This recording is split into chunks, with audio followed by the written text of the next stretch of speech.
ഇന്നത്തെ ബീഫ് കറിയാണ് കേട്ടോ. ഇവിടെ മിക്കതും ബീഫ് എടുക്കുന്നത് പൊടിയിറച്ചിയായിരിക്കുമേ. അതിൽ നല്ല നെഞ്ചെടുന്നയും കഴിച്ചപ്പേടെല്ലാം ഒക്കെ ഇട്ടിട്ടേ. അപ്പോൾ എന്ന് വെച്ചാലോ, ആസ് യൂഷ്വൽ നമുക്ക് കുക്കർ വയ്ക്കുക, വെളിച്ചെണ്ണ ഒഴിക്കുക. കുക്കറിൽ വെള്ളത്തിൻ്റെ അംശം ഉണ്ടായിരുന്നു, ഇതാ പൊട്ടിത്തെറി കണ്ടില്ലേ. ഞാൻ നന്നായി ചൂടായിട്ടുണ്ടായിരുന്നില്ല. അതിന് മുമ്പ് ഞാൻ വെളിച്ചെണ്ണ ഒഴിച്ചു, സവാള ഇടുക, വഴറ്റുക. ഞാൻ വല്ലാതെ ബ്രൗൺ കളറിലൊന്നും ആക്കുന്നില്ല, ജസ്റ്റ് ഒന്ന് വഴറ്റിയെടുക്കുന്നേ ഉള്ളൂ.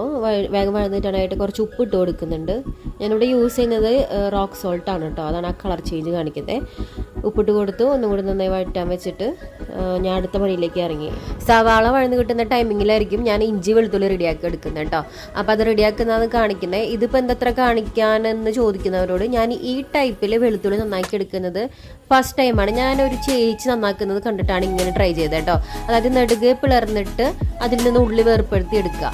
കുറച്ചുകൂടി സിമ്പിളായിട്ട് എനിക്ക് തോന്നിയോ, ഫസ്റ്റ് ടൈം ട്രൈ ചെയ്ത് നോക്കിയതാണ്. ഞാൻ സാധാരണ അതിൻ്റെ ഞെട്ട് ഭാഗം കളഞ്ഞതിന് ശേഷം ഇതുപോലെയാണ് ചെയ്യാറുള്ളത്. രണ്ടോ ഒക്കെയാണ്. നിങ്ങളൊന്ന് ജസ്റ്റ് ട്രൈ ചെയ്ത് നോക്കി, അത് സിമ്പിളെന്ന് നോക്കി. ഇനി ഇങ്ങനെ കളയുന്നവരുണ്ടോയെന്ന് എനിക്കറിയില്ല, ഞാനത് ഫസ്റ്റ് ടൈമാണ് അങ്ങനെ കണ്ടത്.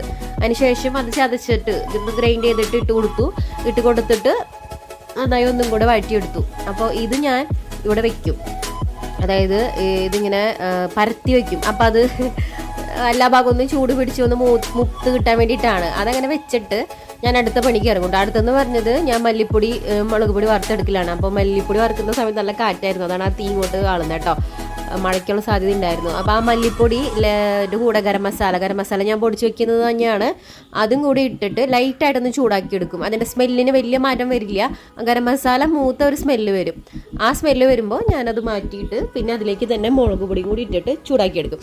മുളക് പൊടിക്ക് ഞാൻ കുറച്ചധികം ടൈം എടുക്കും, കാരണം മുളക് പൊടി ലോ ഫ്ലെയിമിലിട്ടാണ് ഞാൻ ചെയ്യുന്നത്. ഇല്ലാന്നുണ്ടെങ്കിൽ വീട്ടിൽ പിന്നെ ആർക്കും നിൽക്കാൻ പറ്റില്ല. മുളക് പൊടി പെട്ടെന്ന് അടിപിടിക്കാൻ ചാൻസ് ഉണ്ട്, അതുകൊണ്ടാണ് ആ ലോ ഫ്ലെയിമിലിട്ട് ചെയ്യുന്നത്. ഇത് എനിക്ക് നല്ല രീതിയിൽ കളർ മാറി കിട്ടണം. ഞാൻ അതുവരെ ഈ ഒരു കാര്യം ചെയ്തുകൊണ്ടിരിക്കും, കാരണം ചൂടാക്കി അതിന് കളറിൽ നല്ല ചേഞ്ച് വരും. കണ്ടോ, ഈ കളറായിരിക്കും നമുക്ക് കറിക്ക് കിട്ടുക. അപ്പോൾ അതുകൊണ്ടാണ് ഞാൻ അതിങ്ങനെ ചെയ്തെടുക്കുന്നത് കേട്ടോ. ഇങ്ങനെ ഇതും ഞാൻ ഇതുപോലെ പരത്തി വെച്ചിട്ട് തീ ഓഫ് ചെയ്തിടും. ഓഫ് ചെയ്തിട്ട് ആ ചട്ടിയുടെ ചൂടിലിരുന്നിട്ട് ഇതിൻ്റെ കളർ ഒന്നും കൂടെ ചേഞ്ച് ആവും.